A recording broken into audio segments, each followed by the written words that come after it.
बातमी पुण्यात आहे। जैन बोर्डिंग व्यवहार प्रकरणी माजी आमदार रवींद्र धंगेकर प्रचंड आक्रमक झालेले आहेत। आज पोलीस स्टेशनमध्ये जात रवींद्र धंगेकर तक्रार देणार आहेत।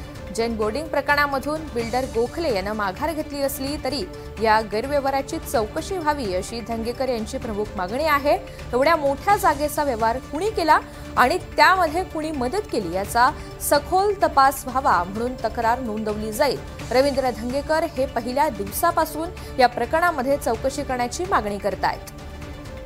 अधिकची माहिती जाणून घेऊयात। रेवती हिंगवे आपल्या सोबत आहेत। रेवती, या संपूर्ण प्रकरणामध्ये आता रवींद्र धंगेकर यांची काय मागणी आहे? ऋतुजा, खरं तर आपण बघतोय की पहिल्यापासूनच हा जो सगळा जैन बोर्डिंगचा प्रकार आहे त्याच्यावरती सातत्याने आवाज उठवतात ते म्हणजे माजी आमदार रवींद्र धंगेकर।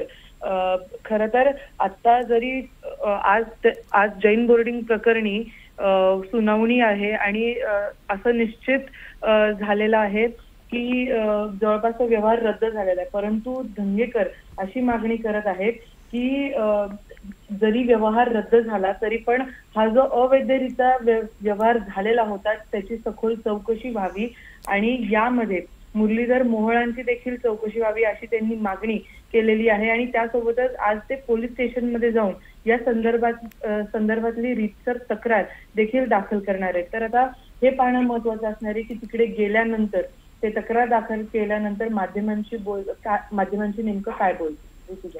रेवती, धन्यवाद सविस्तर माहितीसाठी।